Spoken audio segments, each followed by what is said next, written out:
নমস্কাৰ নমস্কাৰ জয় শ্ৰীৰাম। আজি মই আপোনালোকৰ ওপৰত আমাৰ ২৭টা নক্ষত্ৰৰ ৩টা গণ থাকে, এই গণ ৩টাৰ ওপৰত মই আজি ক'ম। গণ ৩টাই কি কাম কৰে তাৰ বিষয়ে মই আজি আপোনালোকক ক'ম। ভিডিঅ'টো আপোনালোকে ধুনীয়াকৈ চাব, স্কিপ নকৰিব।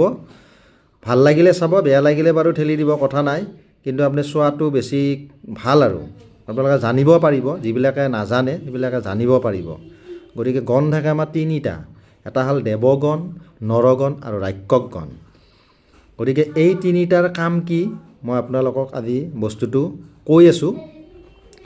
গতিকে দেৱগণৰ মানুহবিলাক হ'ল শান্ত সুস্থ, মানে ভাল আৰু মানুহটো। গতিকে আনৰ বেয়াটো চিন্তা নকৰে, হাই কাজিয়াত যাব নিবিচাৰে, হাই কাজিয়া নকৰে। এতিয়া সমাজৰ লগত কাম কৰিব বিচাৰে, বেলেগৰ দুখ দেখা পালে তেওঁৰ নিজৰ মানে অলপ বেয়া লাগে, মানে সহায় কৰিব ইচ্ছা যায়। গতিকে দেৱগণৰ মানুহবিলাক হ'ল তেনেকুৱা। গতিকে আপোনালোকে এইটো বস্তু জানি থ'ব, যাৰ দেৱগণৰ মানুহবিলাক সদায় শান্ত সুস্থ হয়, ভাল স্বভাৱৰ হয়। মানে বেলেগৰ যদি কিবা দুখ হয়, তাৰমানে কি হ'ল এনেকুৱা কিমান সহায় কৰিব ইচ্ছা যায় তাৰমানে এইবিলাক হ'ল তেনেকুৱা ধৰণৰ মানুহ। আৰু নৰগণৰ মানুহবিলাক হ'ল সহজ সৰল, বুজিছেনে, ধাৰ্মিক হয়। তেওঁ তাৰমানে ২-৪জনৰ লগত মানে মিলিহে মানে কাম কৰিব বিচাৰে, পৰিয়াল আৰু সমাজৰ লগত তেওঁ কাম কৰি যাব বিচাৰে। কিন্তু তেওঁৰ গুণটো কিন্তু চেঞ্জ হৈ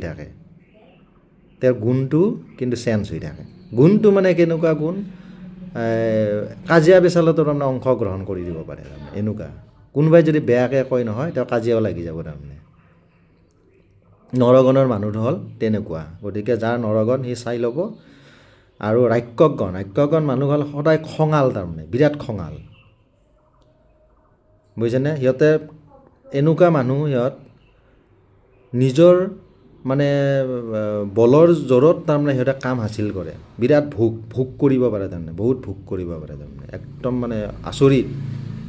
যিকোনো জেগাত ঘপকৈ গুচি যাব পাৰে, যিকোনো একদম মানে দমত কাম কৰিব পাৰে তাৰমানে, কামবিলাক হাচিল কৰিহে চাব তাৰমানে। তেওঁ তাৰমানে ভাল গুণ মানে এইটোৱে, এটা নিজৰ পৰিশ্ৰম কৰি তাৰমানে কাম হাচিল কৰে।